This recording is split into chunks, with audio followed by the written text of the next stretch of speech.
E aí galera, beleza? Professor Carlos falando aqui com vocês.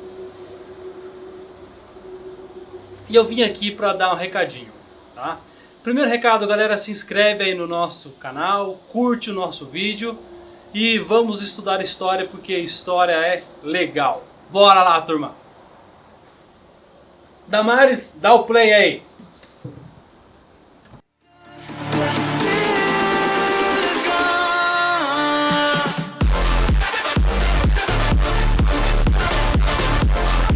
E aí, pessoas, seus pândegos, beleza, mano? Então tá bom, então. Beleza. Seguinte, turma, essa daqui é a nossa aula sobre navegações de número 3. E por que 3 aulas sobre navegações? Porque é o seguinte, meu querido, essas aulas sobre navegações, elas são mega importantes, ok? Porque elas se relacionam com o Renascimento, ok? Elas se relacionam com formação das monarquias nacionais, que a gente vai ver lá na frente, ok? E se relaciona também depois com a história do Brasil, colonização da América. Mano, é um assunto que a gente vai voltar várias vezes, tá? Por isso que eu já fiz questão de gravar 3 aulas sobre esse assunto, para depois não ter chororô lá na frente, né? Né, sétimo ano? Né? Ai, professor, não entendi. Então volta lá, assiste aos 3 vídeos lá, né? Então é o seguinte, é por conta disso que a gente tem bastante aula aí, né, sobre navegações, e se for caso a gente grava 4, 5, 6, 10 aulas aí, tá? Brincadeira, eu não vou fazer tudo isso não, tá bom? Então é o seguinte, essa aula aqui, ela é obviamente continuação da outra. Então se você é aquele aluno chato, impertinente, tipo, eu vou começar por essa aula 3 aqui, eu já vou te adiantar uma coisa, que vai dar nhaca, mano, você não vai entender patavinas, ok? Então volta lá, assiste a aula 2, se você não assistiu a aula 1, volta, assiste a 1, depois você vem para essa aula aqui, beleza?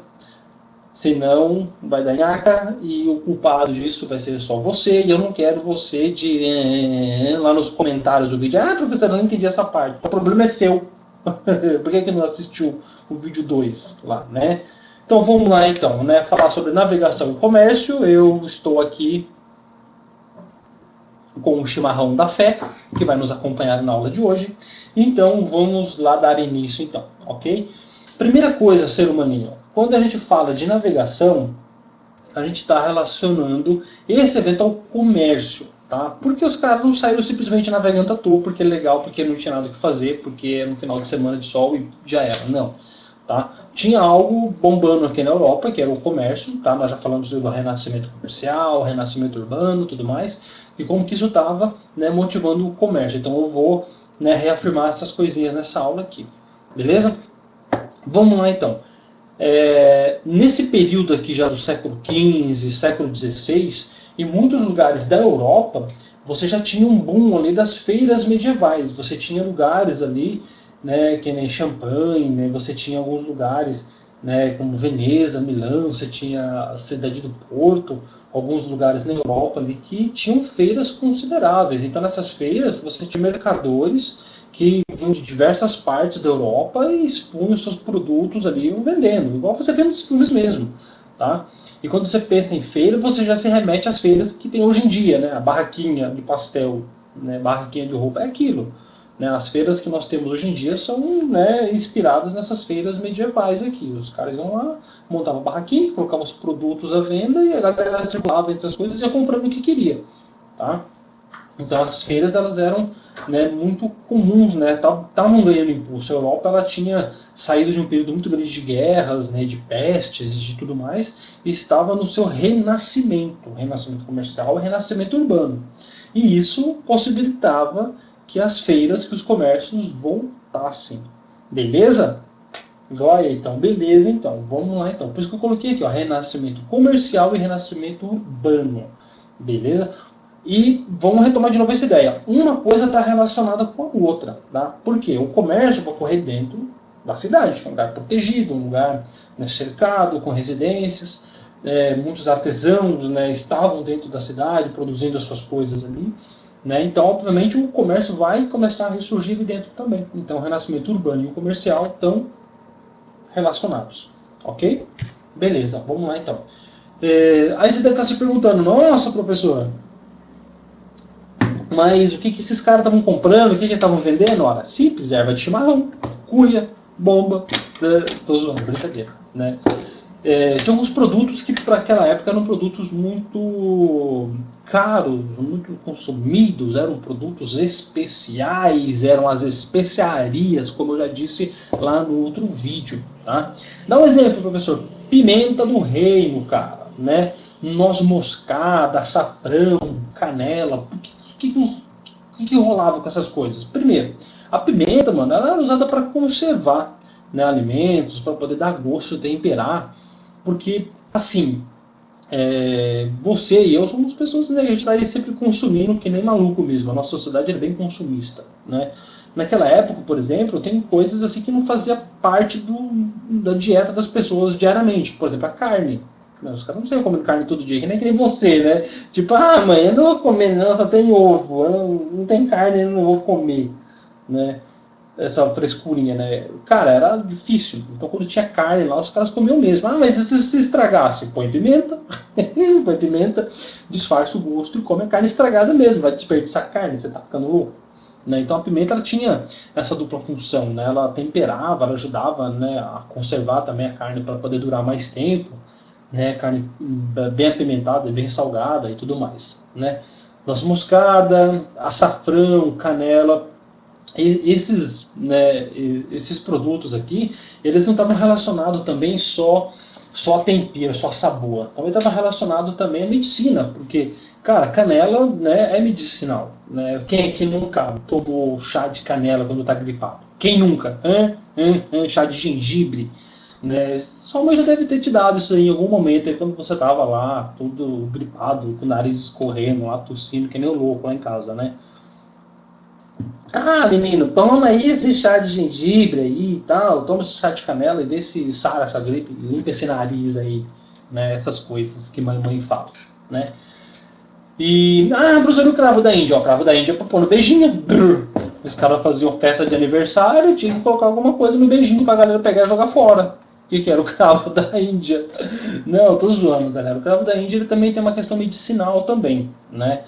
Também dá pra fazer chá e tomar, mas, mano, deve ser hardcore, mano, o negócio, né, cara? Quem nunca, sei lá, larga a mão, né? Mas, enfim, também é usado também na culinária e piriri pororó.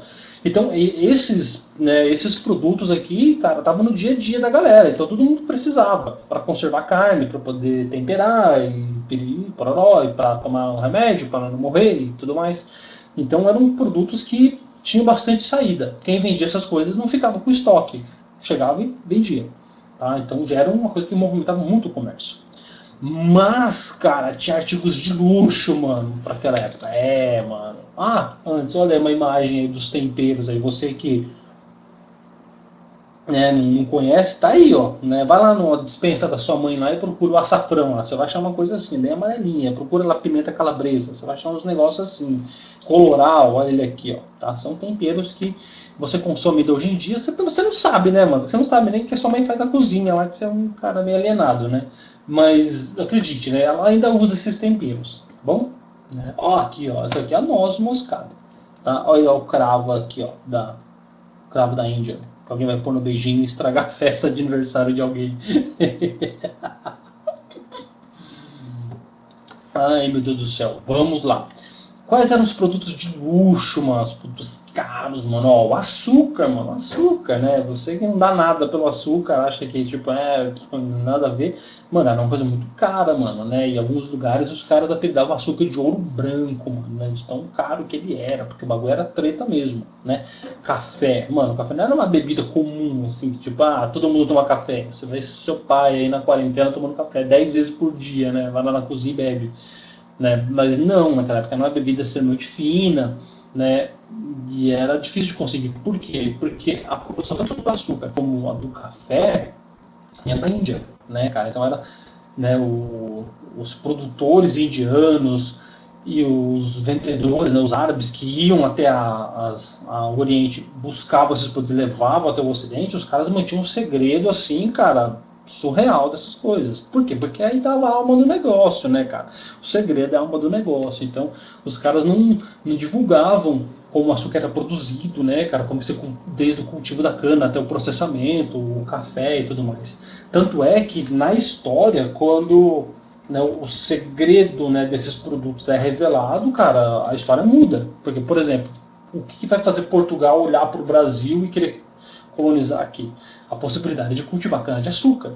Né? Porque, mas por que não cultivaram lá em Portugal? Porque o clima não permite, né, mano? É outro clima. Né? Os caras estão num clima mediterrâneo, clima europeu, com outro tipo de solo, né, cara? E a cana-de-açúcar, né, a cana-de-açúcar é uma planta mais tropical. Então os caras precisavam de um lugar com um solo muito parecido com o indiano, com um clima muito mais parecido. Então, tipo, o Brasil entrou de sola. E isso aqui colonizou o Brasil, o açúcar. E depois, lá na frente, no século XIX, o que vai bombar na economia do Brasil? O café, né? Então, olha só como que esses produtos, aqui eu estou falando com vocês de século XV, mano, século XVI. Tá? O café ele vai começar a bombar aqui no Brasil no século XIX. Então, pô, olha como que esses produtos são top, mano. Né? Não é só porque você não bebe café, que o negócio não vale nada. Café é bom pra caramba, mano. Né? É a vida, mano. Café é vida. Certo? É. E o chimarrão também. Então é o seguinte, você tinha o açúcar, você tinha o café, que eram produtos especiais caríssimos, de luxo. Né, seda, né, um tecido produzido lá na China, né, cara, por uma larva que produz o casulo, também era vendido também na Europa, muito caro. Perfumes, né, tapeçaria, aqueles tapetes lindos que os árabes produziam, os chineses também. Então tudo isso também era levado para a Europa e era comercializado lá e era um produto assim, meu, extremamente caro, caríssimo, ok? Ok, continuando então. Mas tá bom, professor, o que isso tem a ver com as navegações, o que isso tem a ver com o comércio? Vamos entender melhor aí, tá? Como esses produtos eles eram asiáticos, então, cara, demoravam muito para chegar na Europa. Né? Você tinha que vir por trilha, você tinha que vir pela famosa trilha da seda, né? A rota da seda, era um caminho que tinha parte que era pelo mar, parte que era por terra, então, cara, vinha de muito longe, isso já jogava o preço lá em cima, saca? E a venda na Europa dependia do comércio entre italianos e árabes. Lembra no último vídeo que eu mostrei para vocês? Então os árabes eles iam até os produtores indianos, os produtores chineses, compravam dos caras, levavam pela rota, né, até a cidade de Constantinopla. Não só Constantinopla, havia outros pontos ali também no norte da África, em outros lugares e tal, mas Constantinopla é legal porque a gente lembra lá da nossa última aula lá do 6º ano, quando eu terminei falando de Constantinopla com vocês, Império Romano do Oriente, aquelas coisas lá, né? Então, ali os italianos e os árabes tinham um acordo, né, um monopólio, tipo, eu árabe só vendo para os italianos, eu italiano só compro dos árabes e tal. Então os italianos, eles tinham um monopólio, eles pegavam os produtos dos árabes e levavam para a Europa e só eles italianos tinham. Então quem quisesse comprar noz moscada, pimenta, açúcar, café, tinha que comprar dos italianos. Mas eu não quero porque é muito caro, então fica sem. Acabou. E tinha uma galera também que participava no meio dessa rebarba aí, por exemplo, os portugueses. Os portugueses compravam dos italianos e revendiam ali na Península Ibérica, né, então... Mano, você já imagina, né, cara? Se os italianos já chegavam lá, né, cara, em Veneza e Milão, metendo a faca nos caras no preço, cara, imagina quando os portugueses pegavam e revendiam ali na Península Ibérica para os espanhóis ou para os ingleses lá no norte, lá.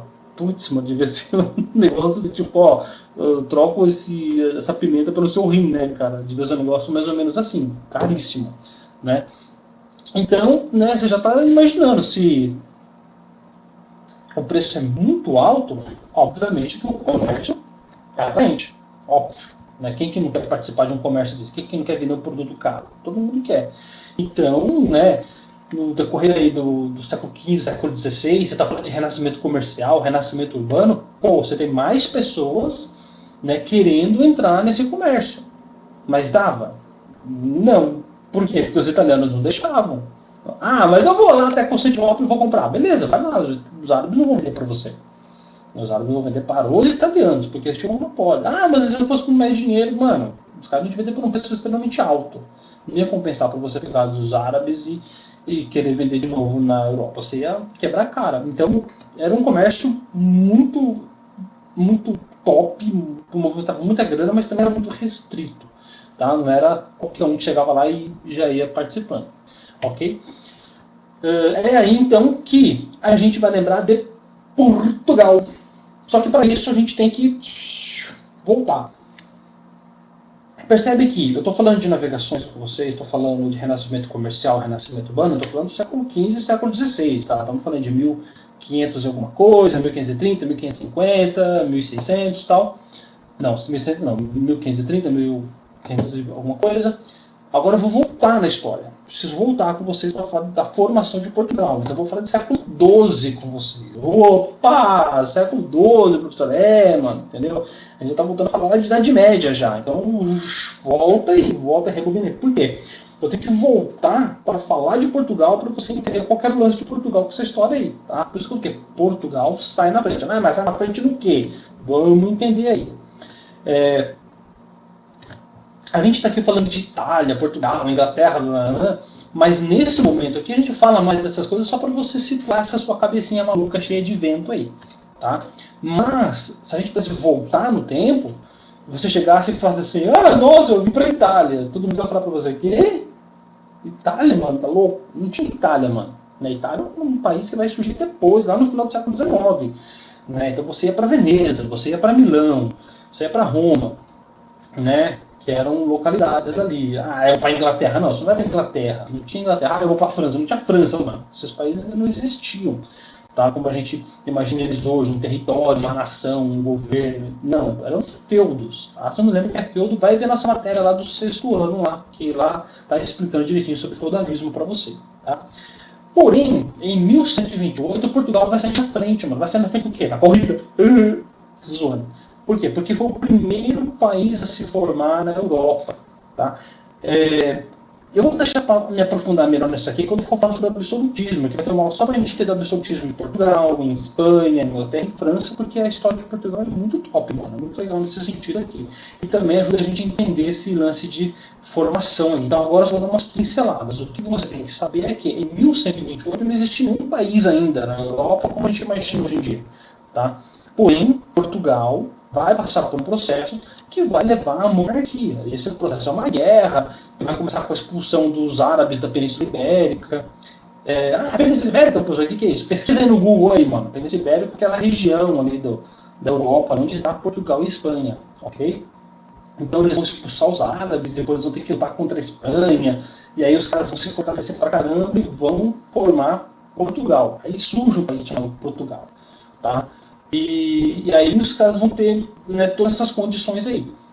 Tendo essas condições, tendo um rei, tendo um reino, uma burguesia, uma administração, todo um povo falando, agora nós somos portugueses, cara, aí sim os caras vão ter condições de fazer as navegações. Tá? Porque os caras vão ter grana, os caras vão ter pessoas, vão ter uma linha de comando. Então, o fato de Portugal ter se formado primeiro ajudou com que os caras também fizessem navegações.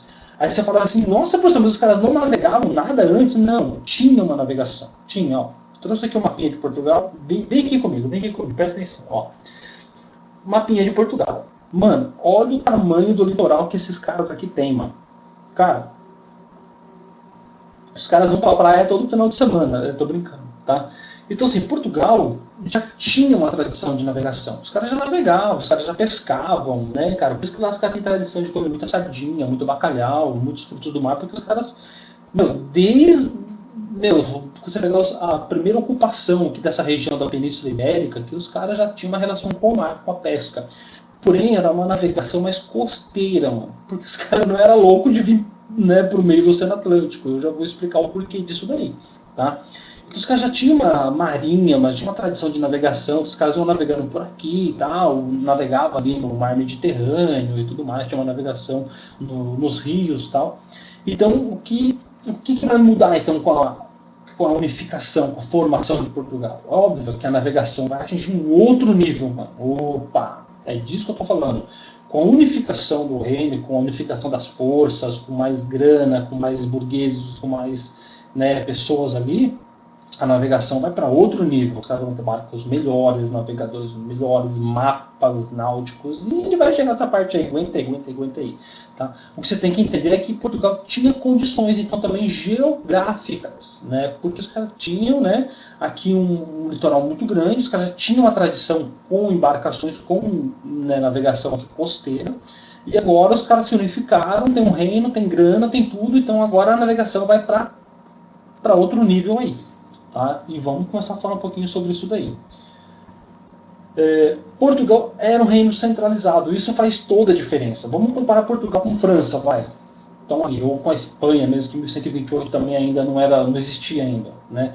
Cara, esses outros lugares, como é que funcionava? Você tinha feudos, cada feudo tinha seu senhor feudal, o senhor feudal ele tinha uma relação com outro senhor feudal, que tinha uma relação com outro, então você não tinha, você tinha um rei, mas o rei às vezes não mandava no território inteiro, então você tinha uma dificuldade muito grande de você hierarquizar as coisas, né? Nesses reinos com muitos feudos, o comércio também era um pouco precário, porque um comerciante ele entrava de um feudo, ia para o outro, ele pagava muito imposto, as unidades de medidas eram diferentes, então a burguesia era um pouco fraca também.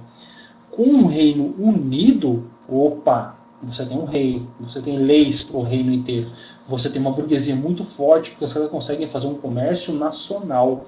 É que pra gente é meio bobo pensar nisso aí, porque a gente vive num ambiente assim hoje em dia, mas tenta forçar a sua mente louca aí, desliga um pouco o WhatsApp, essas coisas, e presta atenção, velho. Né? E tenta imaginar uma situação assim. Aí você vai ver como que ser o primeiro país a se formar foi revolucionário para os portugueses. Beleza? Então, um reino centralizado, uma burguesia forte, e é claro que com essa grande, né, extensão territorial voltada para o Oceano Atlântico, pô, os caras já tinham uma tradição de pesca, né, de navegação costeira, isso já ajudou pra caramba. Então, pô, Portugal tinha a faca e o queijo na mão. Os caras tinham tudo para poder navegar e, mano, e arrebentar. Beleza? Entendeu até aqui? Beleza, não entendeu? Volta o vídeo aí e entende de novo. Chatíssimo. Vamos lá. Quando os caras se unem, pô, formou Portugal. Portugal também vai ser o primeiro também numa questão muito interessante, é uma união, uma aliança. Olha que bonito, uma aliança, né? Uma de casamento mesmo, olha que lindo, né? Rei, igreja e burguesia. Como assim? Você tem três grupos extremamente poderosos aqui. E esses três grupos eles vão se unir primeiramente para quê? Para formar o reino, né? Porque assim, primeiro Portugal tem que lutar contra os árabes, tem que expulsar. Então essa galera aqui já se une por bem comum. Vamos expulsar os árabes. Pum, expulsou os árabes da Península Ibérica. Opa, legal. Aí vem o rei de Castelo e fala, opa, portugueses, dá licença aí que agora o território é meu. Obrigado, vocês expulsaram os árabes, valeu, até a próxima. Os portugueses vão falar, não, aqui é nosso, mano. Ixi, como assim? Não, mas vocês vão ficar aí, vocês são meus vassalos. Não, nós queremos o nosso reino. Que? Reino? Não, pá! Porrada, guerra de novo. Portugueses contra os espanhóis. Os portugueses metem 7-0 nos espanhóis no primeiro tempo e arrebenta com os caras. Mas depois a gente vai ver melhor essa história aí. Tá? E aí arrebenta mesmo. Né? Então o rei, a igreja, a burguesia já vinha de uma união que foi formada em tempos de guerra, cara. Né? Então isso fortaleceu pra caramba.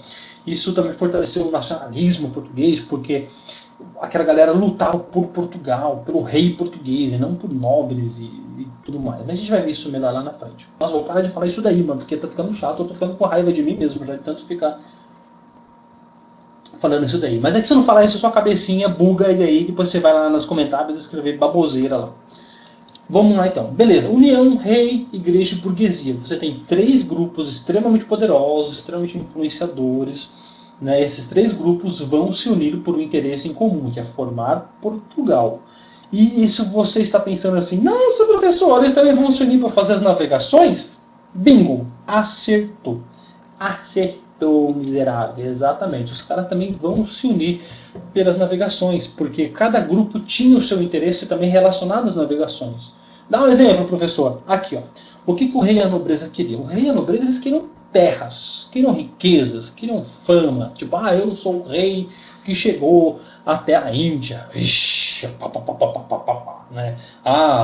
Nós nobres lutamos na guerra tal. Então os caras queriam fama, queriam terras, né? Queriam ampliar o território, né? Fazer um império. Então os caras tinham esse interesse. Tá bom, professor, mas e os burgueses, o que eles queriam? Cara, os burgueses estavam preocupados com lucro. Então os burgueses entendiam que novas terras, novos lugares para se fazer comércio.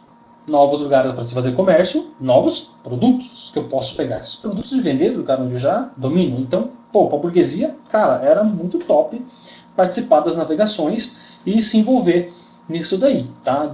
Por conta do comércio, por conta do lucro que isso ia reverter para eles. Mas e a igreja? O que os caras queriam? Rezar. Tô brincando. A Igreja Católica, ela queria novos fiéis. E aqui é o seguinte, o que estava rolando com a Igreja Católica, né? Não nessa época aqui, tá, de 1128, mas lá no século XV, o que vai acontecer com a Igreja Católica? Vai surgir um cara na história aí chamado Martinho Lutero, e o cara vai dar uma bica, mano, na Igreja Católica. Mano. Por quê? Porque ele vai querer a Igreja Protestante, que a gente chama hoje de Igreja Evangélica, né? Da origem das igrejas evangélicas que a gente tem hoje em dia, né? E essa bica foi tão grande que fez um racha, mano. Muita gente saiu da Igreja Católica e começou a se tornar protestante, mano. E aí a Igreja Católica falou, mano, eu preciso de novos fiéis, mano. Então as navegações vão beneficiar a Igreja Católica porque vai ser uma maneira deles conseguirem novos fiéis. É por isso que os caras vão querer catequizar os índios aqui na América, por exemplo, na África, né? Por isso que vai vir aquele discurso de tipo, olha, o cristianismo é top, essas religiões são do demônio, vamos, né, fazer esses caras entrarem para o catolicismo. Era um plano, né, católico para aumentar o número de fiéis ali. Tá? Nesse período aqui, a Igreja Católica em 1128 estava preocupada em levar a fé cristã para esses lugares, para trazer essas pessoas para o catolicismo. Não porque estavam perdendo fiéis, tá? Porque o protestantismo mesmo ia demorar tipo, quase 200, 300 anos para acontecer na história. Mas nessa época aqui, em 1128 e 1300, a preocupação da Igreja Católica era que em todos os lugares que os portugueses chegassem, que aquelas pessoas fossem convertidas ao catolicismo, caso não fossem católicas. Ok? Porque os caras já tinham uma noção já de, olha, eu quero chegar no Oriente, né, quero chegar na Índia, quero chegar lá nesses territórios, e então já vamos trazer essa galera para o nosso lado. E também tem uma questão interessante também, porque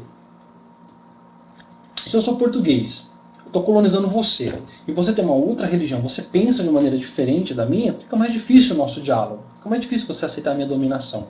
Porém, se você pensa igual a mim, você tem o mesmo Deus, nós temos a mesma crença, cara, é mais fácil você acreditar no meu projeto de te colonizar.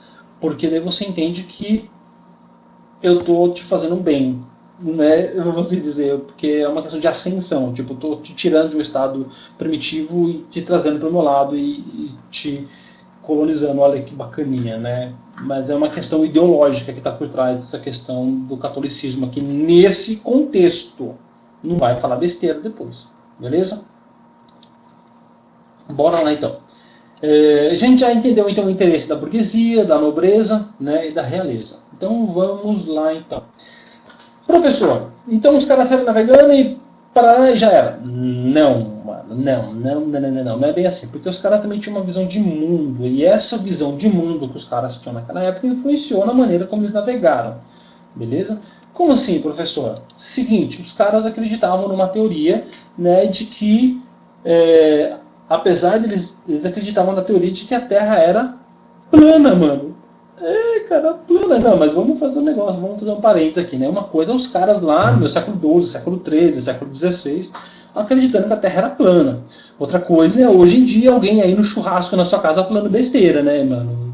Pô, 2020, a Terra é plana. Né? Pô, cara, não rola, né? Hoje em dia a gente tem aí, né, uma literatura muito grande sobre isso, né, sobre isso. Hoje em dia não se discute mais isso. Eu não sei porque eu estou falando essa besteira aqui no vídeo. Eu estou falando porque acho que eu posso chimarrão. Eu vou tomar mais então.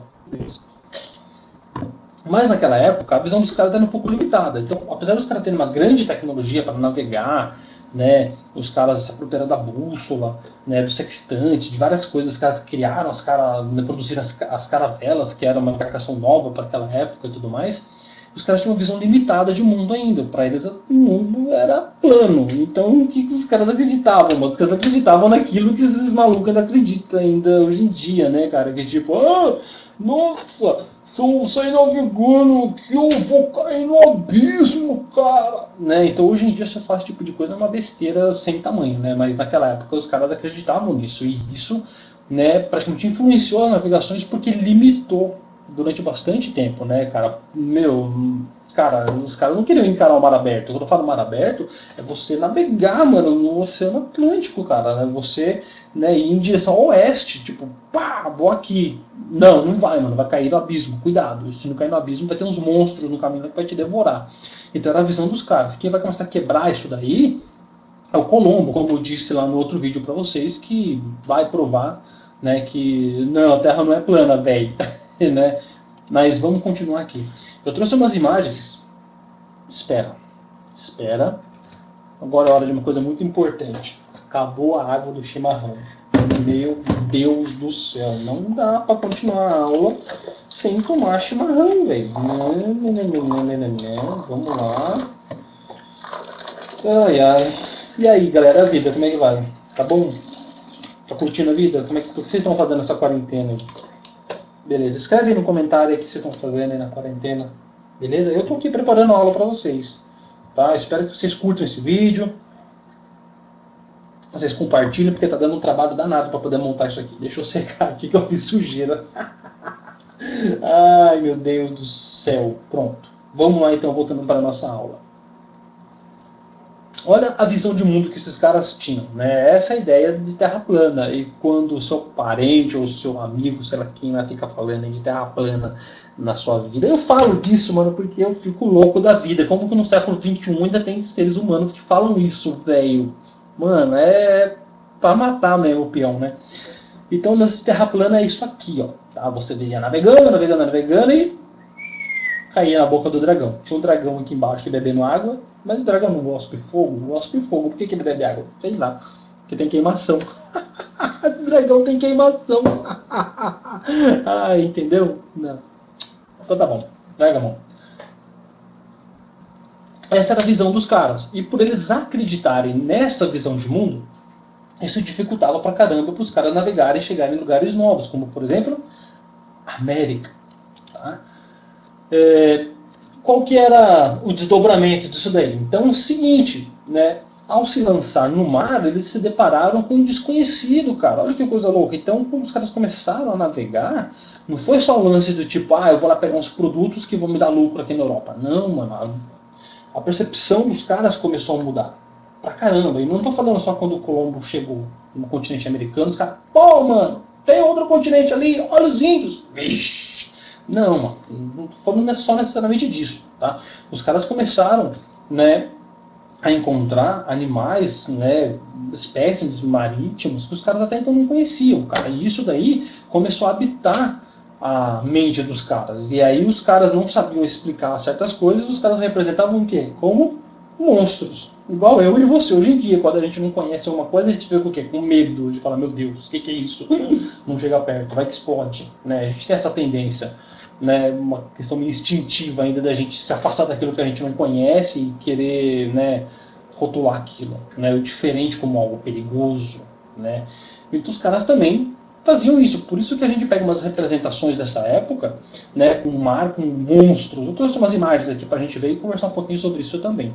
Tá? Ao mesmo tempo, lugares que eram desconhecidos eram lugares mitológicos, mano. Então os caras acreditavam em lugares assim, tipo, nossa, vou chegar numa ilha de ouro, numa ilha, né, com pessoas lindas, com pessoas maravilhosas, com um alimento que nunca acaba. Então os caras tinham umas brisas assim, né?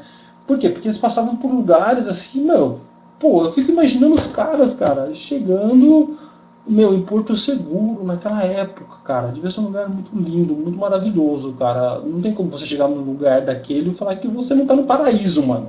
Não dá, mano. Não dá. É um lugar lindo, praia linda, né, cara, com muita abundância. Então, meu, imagina esse navegante. Os caras passavam meses, cara, em alto mar. Com todo tipo de privação, cara, alimentação, banho, higiene, tudo que você imagina. De repente o cara chega num lugar lindo daquele, cara, né? De repente umas cascatas, cara, água doce em abundância, pô, mano, isso habitava o imaginário dos caras. Então os caras saíam de lá falando, mano, cheguei numa terra, cara, com muita riqueza, com coisas deslumbrantes, né? Aí tinha aqueles povos nativos, né, mano? Uma galera super cordial ali, e o primeiro encontro, né, a primeira relação de portugueses, né, com os habitantes aqui foi festiva, teve dança, teve, né, comida, bebida, depois veio a morte, a escravidão, né, os portugueses arregaçaram com todo mundo, mas o primeiro contato foi festivo. Então todas essas coisas ajudavam a criar uma literatura na época que retratava, né, esses lugares novos, esses lugares desconhecidos, como lugares deslumbrantes, como lugares de riquezas, como lugares assim, tipo, prósperos, né? cara, animais que os caras não conheciam começavam a habitar o imaginário dos caras, porque o que eles não sabiam explicar, os caras iam rotular de alguma maneira. Aí, ó, olha que beleza, baleia, orca. Ah, professores, não conheciam, né, as baleias? Claro, conheciam, né? Mas eu imagino que os caras também foram conhecendo novas espécies que os caras não sabiam o que era e os caras iam, né, rotulando dessa maneira. E conhecia assim, né, a galera que era mais ligada à navegação, trabalhava, né, os caras que tinham contato com o mar conheciam bastante animais marinhos, mas, cara, a galera que vivia, né, camponeses, cara, essa galera que morava no lugar distante do mar, os caras não tinham tanto conhecimento, né? Então um artista lá no meio da tripulação lá, navegar para um lugar distante, o cara olhava para aqueles os animais marinhos e retratava dessa maneira aqui, porque o cara não sabia dizer o que era também, né? E escrevia do jeito que ele escrevia, tá? Olha que coisa linda, né? O animal destruindo aqui. Nossa, mano, esse cara aqui tá lascado, hein, mano? Tendo que lutar com uma criatura desse tamanho. Ó, isso é um cavalo marinho, mano. De responsa, mano. Estouro, né? Isso é um cavalo marinho gigantesco, né? Então, olha só que coisa louca, né? Que esses caras imaginavam, né? Que era um mar. Então, era a visão dos caras, mano. Ó, tem que tocar uma corneta aqui, ó, para expulsar os bichos, joga os barril aí no mar e tal. Né? Então tinha muitas coisas que, né, alimentavam esse sonho na cabeça dos caras. E outra, né, mano? E outra, presta atenção. Navegar em mar aberto era muito mais. Castigava muito mais do que navegar fazendo navegação costeira. Então, pô, imagina os caras no meio do mar, cara, alguns meses comendo mal, vivendo mal e tal. Os caras olhavam pro mar e tinha alucinação, né, cara? Não tinha como não se alucinar, né? Imagino eu. Então os caras imaginavam sereia, imaginavam de tudo. E representavam. E depois que a gente tem essas imagens legaisinhas aqui pra gente conectar na aula de história. Né? Bora lá então. O que vai acontecer? Portugal é o primeiro país a se formar. Depois de Portugal vem a Espanha. Tá? Logo depois que a Espanha se forma, os caras também se lançam ao mar, como a gente viu na nossa outra aula. Então você tem Portugal e Espanha comandando ali, né, a questão da navegação. E isso é interessante porque, cara, são eles que vão começar a chegar em lugares novos. A gente viu que os portugueses chegaram na Índia, foram para a China, chegaram até o Japão. Os espanhóis vão começar a colonizar o continente americano. Então, tipo, pá, mano, eram os dois, Portugal, Espanha, Portugal, Espanha, Portugal, Espanha. É óbvio, mano, que os caras vão querer dividir o mundo.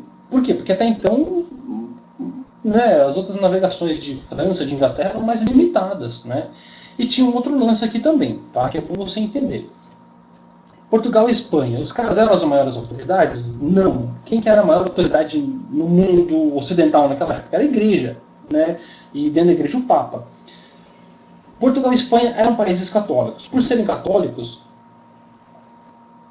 boa parte da riqueza desses caras ia parar no cofre do Papa, através de dízimos, impostos e tudo mais. Então o Papa também tinha uma relação, tipo, muito amigo, né, meus amigões aqui.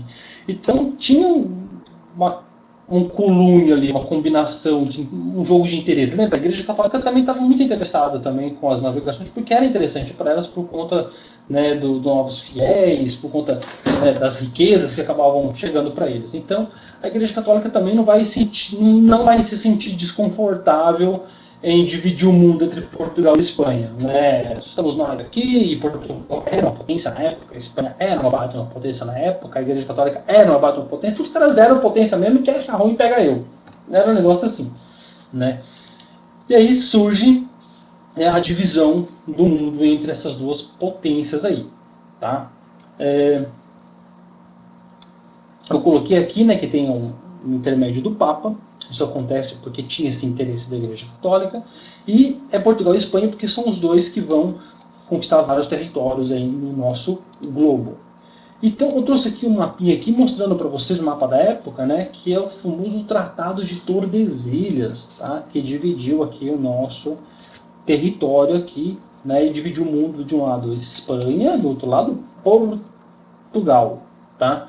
Mas não pense que era só esse não, tá? O primeiro tratado foi esse aqui, ó, tá pontilhadinho aqui, ó, Meridiano da Bula Intercoiteira. O que acontece é que primeiro fizeram essa divisão, aí Portugal falou, mas quer dizer então que eu não vou ter território na América? Aí os espanhóis falaram, não, tá bom, vamos fazer isso aqui então de Tordesilhas, porque Tordesilhas vai dar um território para vocês na América, tá? Então, com essa divisão aqui de Tordesilhas, Portugal acaba pegando um território aqui também no continente americano. E aqui, eu quero fazer um comentário com você, cidadão, porque tem aluno que pega aqui o Tratado de Tordesilhas e fala, nossa, professor, mas Portugal foi perdendo, porque olha quanta coisa a Espanha tinha, olha pouquinha coisa que Portugal tinha, ai. Pior, presta atenção, Portugal não estava muito preocupado com a América, com o Brasil. Os caras era um território, um terreninho. Qualquer dia eu construo uma chacrinha ali para passar o final de semana. Cara. Era mais ou menos isso nessa época. Tá? Aqui, ó, que era o grande interesse de Portugal. As colônias que já haviam aqui na África, as colônias na Índia. Então Portugal estava preocupado com isso daqui. Ó. Portugal não queria espanhóis interferindo aqui e enchendo os pacovados caras aqui nesses lugares. Né? Então o Tratado de Tordesilhas ele é um combinado também de aonde eles estariam. Portugueses aqui na África e na Ásia, espanhóis nessa parte aqui da América, e nesse território aqui também é território permitido para os espanhóis. Então, olha que belezinha, um mundo dividido, né, entre, né, portugueses e espanhóis. Era isso que o Tratado de Tordesilhas fazia, né, é isso que a Bula Intercoiteira tentou fazer antes. Depois a gente vai ver que, não, na realidade os portugueses passaram para cá e a gente vai ver que, né, foi só uma coisa mais simbólica mesmo. Assim, historicamente falando, né, a gente está aqui em 2020 analisando, né, um fenômeno bem antigo aí, tá? Mas para os caras na época teve um simbolismo muito forte. Tanto é que, cara, ingleses e franceses não olhavam para isso aqui e falavam, meu Deus, a gente não pode ultrapassar porque a Igreja Católica vai ficar brava. Não.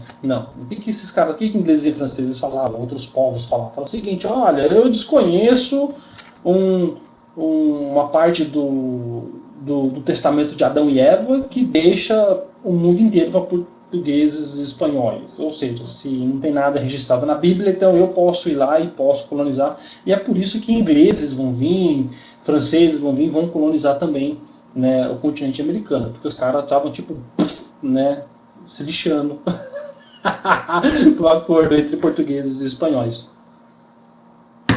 E isso foi motivo de treta, né, cara? É por isso que a gente estuda a história, porque deu treta, mano. Se deu treta, foi legal pra caramba. Continuando aqui, então. Vamos lá. Vamos ver como é que a coisa ficou, tá? Porque, como eu acabei de dizer pra vocês, ingleses e franceses não ficaram, holandeses também, né? Não ficaram lá olhando e batendo palma pros portugueses e pros espanhóis. Tipo, nossa, deixa os caras lá. Não, os caras vieram meter o bedelho também no continente americano. Então, o continente americano fica mais ou menos assim. Você tem um grande território, uma vasta área dominado por espanhóis. Você tem ali um territóriozinho ali dominado por portugueses. Um lugarzinho chamado Brasil. Conhece? Já ouviu falar? Então, é lá mesmo. Tá? Você tem ali territórios dominados por franceses. Ok? E tem territórios dominados por ingleses. Tá? Eu acho que eu não coloquei aqui, não coloquei mesmo, tá? Foi um erro meu, tá? Mas você também tem territórios aqui também dominados por holandeses também, beleza? Mas a gente vai comentar isso em outras aulas. Meu Deus do céu, tenho que parar de falar isso daí, mano. Senão eu não vou dormir, vou ficar só falando isso só. Professor, o que é isso aqui, mano? Ingleses aqui no sul? Mano, mano. Né? Tô falando de um território aqui no sul, aqui, né, do continente americano. Né, que os ingleses montaram uma base aqui, mano. Cara, o que os caras estavam querendo aqui? Os caras ficavam aqui nessa ilha, aqui são bem de pirataria mesmo. Opa! Aqui são bem de pirataria. Por quê? Porque os caras eles ficavam aqui e quando os navios espanhóis saíam dessa região aqui cheia de prata, que os caras, né, pegavam, mano. Os caras pegavam e pilhavam os navios espanhóis. Então foi um lugar que que começou como pirataria, né, mano, e hoje ainda é um lugar inglês ainda, né? De que lugar que é esse que eu tô falando? Das Malvinas. Pesquisa aí pra vocês, as Malvinas. Teve umas guerras, umas tretas envolvendo lá a Argentina e Inglaterra, porque em um momento a Argentina falou, não, é meu, tal, e tomou uma bica da Inglaterra e perdeu. E hoje em dia ainda é território inglês aqui ainda nas Malvinas, tá? Mas é uma história pra gente debater depois. Nossa, falei de novo. Vixe, vixe, vixe, vixe, vixe, vixe, vixe. Tá, então se tem um território inglês aqui, tem territórios ingleses no norte, então no final das contas, mesmo com a divisão de Tordesilhas, não adiantou nada, né? A gente tem essa ocupação aqui, e quando a gente chegar na parte de colonização do território americano, a gente vai aprofundar melhor esse assunto. Ai meu Deus, para de falar isso daí, mano. Certo, pessoas? Então é o seguinte, essa foi a nossa terceira aula então sobre navegações. Ok? Se você chegou até aqui, você me aturou, muito legal, dá um like nesse vídeo, compartilha, divulga para Deus do Universo, porque isso ajuda o nosso canal, isso ajuda, né, nossos professores, nós que estamos aqui empenhadíssimos, né, em levar conteúdo para vocês. E é isso daí então, que os deuses iluminem seu caminho, e é isso aí. Antes de encerrar o vídeo, tome chimarrão, porque chimarrão é vida. E café. Café também é vida. Fui, galera. Um abraço.